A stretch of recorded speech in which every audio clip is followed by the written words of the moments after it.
What if I told you that there is a system in place designed to replace your children? No, I'm not being hyperbolic. It's not a conspiracy theory. It's a business model. And it's happening right now in our most elite institutions.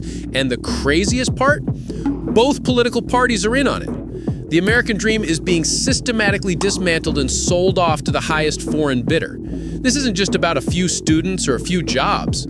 I believe this is about the intentional demographic and economic transformation of the United States, orchestrated by a globalist ruling class that sees you, your family, and your future as an obstacle. It's a feature, not a bug. So if you're tired of watching the managed decline of our country and believe in putting America first, you need to subscribe to this channel right now and hit that notification bell. This is where we expose the playbook they don't want you to see. That's beside the point. The whole point of electing Trump in the first place is that you're supposed to put Americans and their concerns first. And it goes without saying, if a Chinese student goes to Harvard or Yale, that is one less spot for an American. There are only so many spaces at elite schools. There's only so many seats there at elite public and private schools on the East Coast to West Coast, everywhere in between. Research universities, liberal arts universities, there's only so many spots. And if there are 600,000 Chinese students coming here, those are 600,000 seats that don't go to Americans.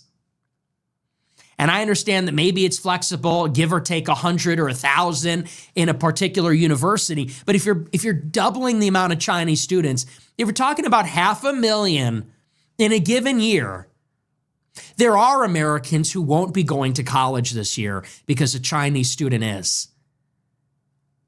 And the reason that we elected Trump in the first place in 2016 was to reverse those priorities. Okay, I'll say he's right about this, but the reality is actually even worse than he's describing. He says, if a Chinese student goes to Harvard or Yale, that is one less spot for an American. That's not a hypothetical. Let's put some real numbers on this because the media will never show you this. This year, Harvard's international student population hit 27.2%. And guess who the largest group is?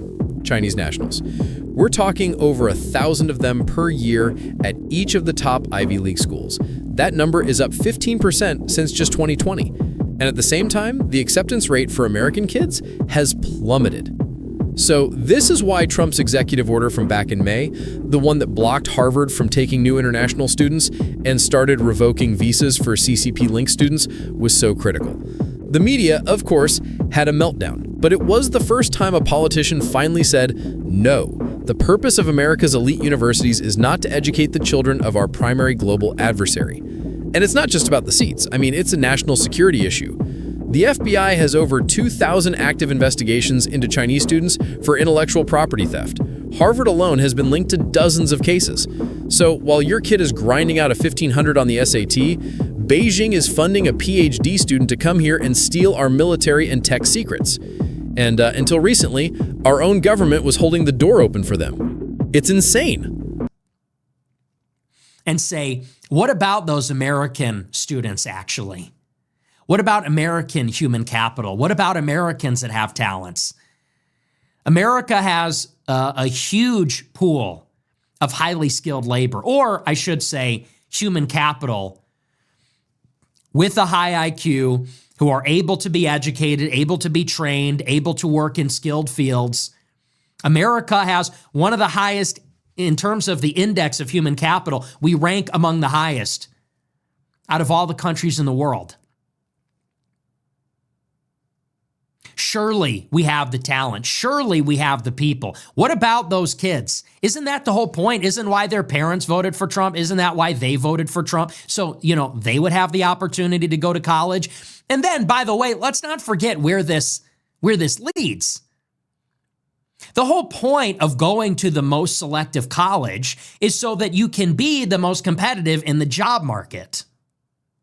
And at a time where entry-level positions in the best fields are scarce, at a time when the labor market is very tight, there's not a lot of firing, but there's also not a lot of hiring going on. People are looking for any way to get a leg up. And so if you're taking away those seats at colleges for students, you're also really taking away a very good livelihood for them too. It's not just that Chinese students are coming here to study, they're coming here to work. They're coming here to get a degree, and then they're going to get in the optional training program, and then they're going to get a job straight out of college. You're going to get one of the better jobs. You're going to get a STEM job. That's a job that could have then gone to an American. That's a lifetime. The whole American dream is you study hard, your parents pay high property taxes to send you to a good public high school where there aren't gang wars and black people getting in fights so that you can go to a good college. They pay for an SAT tutor. They pay for extracurriculars so you can get into a good college. You're supposed to then go to college, pay an arm and a leg for a good degree, and then you get a leg up and you get to enter into the workforce as a professional, get a nice white-collar job with a high salary, with good benefits, and then you get to get married. You get a big enough job in a competitive field, in a high-paying field. You know, this is the part of the script that a lot of people just nod along with. It's the traditional American dream package. But we have to be honest about this part of the deal. He's presenting marriage as the prize you get for winning the economic game, but what is it really?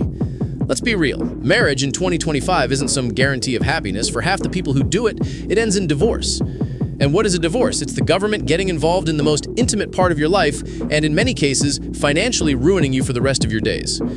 Marriage, legally speaking, is a three-party contract. It's between you, your spouse, and the state. And the state can, and often does, rewrite the terms of that contract whenever it feels like it, almost always to the man's detriment. So, I mean, is that really the dream? To work your entire life to get a high-paying job just so you can enter into a government contract with a 50% failure rate? It seems to me the real American dream should be about sovereignty, financial sovereignty, personal sovereignty, and getting the government entangled in your love life feels like the opposite of that. Perhaps the real dream is having the freedom to build a life on your own terms, whether that includes a government marriage certificate or not. You're able to buy a home, get a wife, start a family.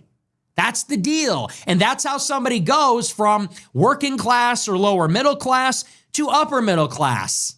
Or you get to be rich. That's the deal. That's the program. That's what it means to be America first, is to think of those people in Iowa, those people in Kansas, those people in South Dakota, wherever, and in California, New York too.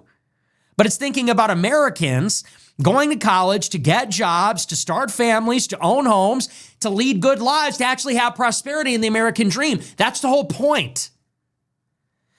And Trump says, yeah, well, I could put them first. I guess that would make them happy. But what about the colleges? The colleges would go out of business. Yeah, so what? I don't even think that's true. That's hyperbole. That's totally overstating it.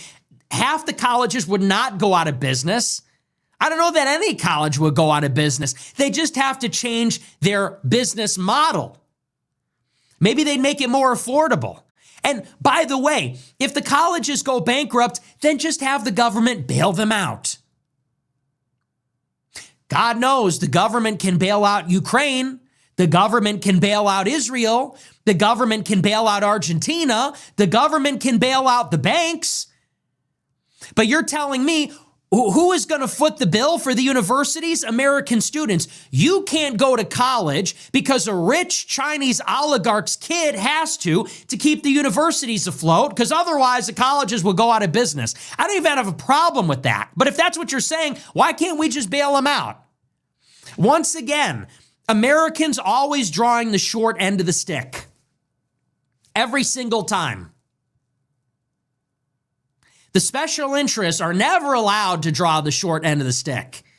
If Argentina's in trouble, if Israel's in trouble, if Ukraine's in trouble, if Silicon Valley's in trouble, if the banks and Wall Street are in trouble, here comes the government to bail you out. Not a problem.